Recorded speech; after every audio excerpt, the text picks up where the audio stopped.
എങ്ങനെ ഇത് ഉപയോഗിക്കേണ്ട ഉപയോഗക്രമം എന്ന് പറയുമ്പോൾ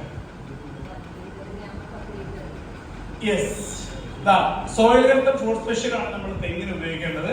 ജാതിക്ക് ഇങ്ങനെയുള്ള ഉപയോഗിക്കേണ്ടത്. അവിടെ ശ്രദ്ധിക്കേണ്ട കാര്യം, സോയിൽ ഹെൽത്ത് നമ്മൾ കൊടുക്കുന്ന എവിടേക്കാണ്? മണ്ണിലേക്കാണ് അല്ലെ? മണ്ണിലേക്ക് കൊടുക്കുന്നു.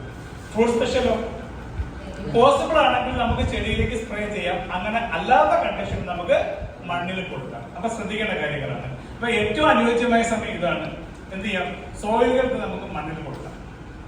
എത്ര ഗ്രാം കൊടുക്കണം? വലിയ വൃക്ഷമാണെങ്കിൽ 20 ഗ്രാം, 10 ലിറ്റർ മിനിമം വെള്ളം നമ്മൾ ഉപയോഗിക്കണം. അത് നമ്മൾ കലക്കി അതിന്റെ ചൂടിനെ ഒഴിച്ചു കൊടുത്താൽ മതി. വേറെ പ്രശ്നങ്ങളൊന്നുമില്ല, ഒന്നും പഠിക്കാനില്ല. പക്ഷേ ഫ്രൂട്ട് സ്പെഷ്യൽ കൊടുക്കുമ്പോൾ ഒരു കാര്യം ശ്രദ്ധിക്കണം. അതിന്റെ തെങ്ങും അല്ലെങ്കിൽ ഈ ജാതിയൊക്കെ ആണെങ്കിൽ അതിന്റെ വേര് കാണണമെങ്കിൽ ഒരു 1.5 അടിയെങ്കിലും ചുറ്റളവ് വേണം ഒരു തളം പിടിക്കേണ്ടത്. അതിന്റെ വേര് കാണണം. നമ്മൾ കഴിയുമെങ്കിൽ വേരിലേക്ക് ഫീഡ് ചെയ്യാൻ സാധിച്ചാൽ ഏറ്റവും നല്ലത്. കുപ്പിയിലോ മറ്റോ കൊടുത്ത് വേരിലൂടെ പിടിച്ചെടുക്കുകയാണെങ്കിൽ ഒരു 3-4 മണിക്കൂറിൽ ഒരു 1/2 ലിറ്റർ കുപ്പിയൊക്കെ കണ്ടാൽ ആ വെള്ളം തീർത്തോളും തെങ്ങ് അല്ലേ? അപ്പൊ ഇത് നമുക്ക് അങ്ങനെ സാധിക്കണമെങ്കിൽ ഏറ്റവും അനുയോജ്യമായ കാര്യം. അതല്ലെങ്കിലോ വേര് നമ്മൾ തെളിയിച്ചിട്ട് അതിന് എന്തെങ്കിലും ഒഴിച്ചു കൊടുക്കണം. അപ്പൊ കുറച്ച് വേസ്റ്റ് നമ്മളിന്ന് വരുന്നത് കൊണ്ട് എക്സ്ട്രാ കൊടുക്കണം. അവിടെ നമ്മൾ ഏകദേശം 20 ഗ്രാം കൊടുക്കണം. നമ്മൾ വേരിൽ ഒഴിച്ചു കൊടുക്കണം. ഒരുപക്ഷെ തൈ തെങ്ങാണ്, ചെറിയ തെങ്ങാണെങ്കിൽ നമുക്ക് സ്പ്രേ ചെയ്യാം അല്ലെ? അങ്ങനെ സ്പ്രേ ചെയ്യുമ്പോൾ എന്ത് ചെയ്യും? തീരെ കുറച്ച് മതി. തീരെ കുഞ്ഞു തെങ്ങാണെങ്കിൽ 2 ഗ്രാം, കുറച്ച് വലിയ തെങ്ങ് സ്പ്രേ ചെയ്യുകയാണെങ്കിൽ 5 ഗ്രാം കൂടുതൽ വേണ്ട. പക്ഷെ മണ്ണിൽ കൊടുക്കുമ്പോഴത്തേക്ക് ഒരു 20 ഗ്രാമോളം തന്നെ നമ്മൾ ഫ്രൂട്ട് സ്പെഷ്യൽ കൊടുക്കണം.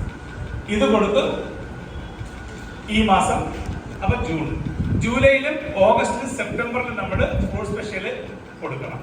3 പ്രാവശ്യം കൊടുക്കും. അപ്പൊ 4 മാസമായി അല്ലെ? സെപ്റ്റംബർ നമ്മൾ ജൂലൈ, ഓഗസ്റ്റ്, സെപ്റ്റംബറിൽ കൊടുക്കും. ഒക്ടോബറിൽ വീണ്ടും നമ്മൾ സോയിൽ ഹെൽത്ത് കൊടുക്കും. നവംബർ, ഡിസംബർ, ജനുവരിയിൽ ഫ്രൂട്ട് സ്പെഷ്യൽ 3 തവണ വീണ്ടും കൊടുക്കും. അടുത്ത തവണ എന്താ ജനുവരിയില്ലേ? ഫെബ്രുവരിയിൽ വീണ്ടും നമ്മൾ സോയിൽ ഹെൽത്ത് കൊടുക്കും. മാർച്ച്, ഏപ്രിൽ, മെയ്യില് ഫ്രൂട്ട് സ്പെഷ്യൽ കൊടുക്കും. എത്രയായി? 9 പ്രാവശ്യം ഫ്രൂട്ട് സ്പെഷ്യൽ കൊടുക്കും. 3 പ്രാവശ്യം നമ്മൾ സോയിൽ ഹെൽത്ത് കൊടുക്കും. ശരിയല്ലേ? ഇങ്ങനെ നമ്മൾ പ്രയോഗിച്ചു കഴിഞ്ഞാൽ ഉറപ്പായിട്ട് നമ്മുടെ തെങ്ങിന് വലിയ വ്യത്യാസം ഉണ്ടാവും.